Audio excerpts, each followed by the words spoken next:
So how did life begin? Well, over the years, people have come up with some pretty creative answers to this question. One of my favorites comes from a 17th century scientist who wrote down a recipe for creating life from scratch. Let's see. It says here, take a dirty garment, place it in a vessel. Next, add wheat.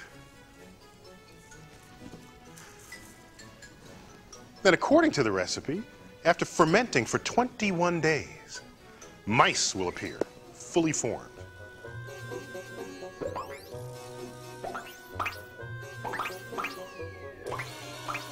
Of course, we all know that life doesn't form this way.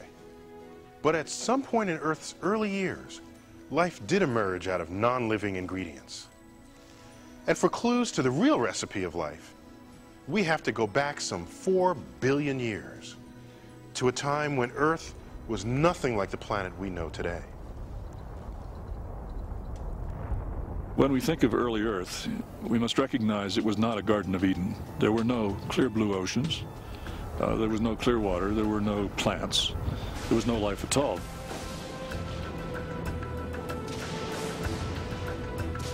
The young sun was weaker than it is today,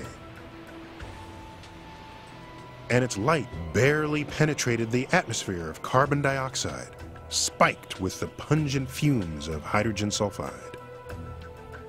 Since the atmosphere was thicker and dominated by CO2, the Earth had a reddish tinge to it. It didn't have the familiar blue sky. The oceans would have had an olive green color rather than our familiar blue color.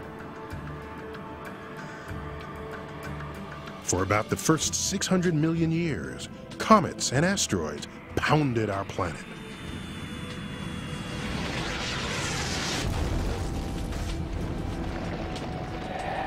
A time known as the heavy bombardment.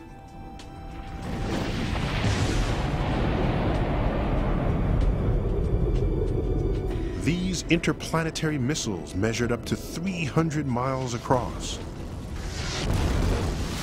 Their impacts vaporized Earth's oceans and melted its crust.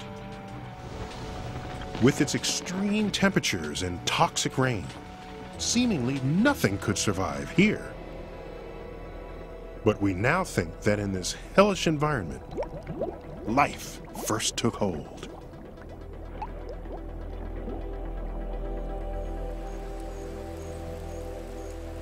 And today, hidden away in remote corners of our planet, conditions that in some ways resemble the extremes of early Earth can still be found.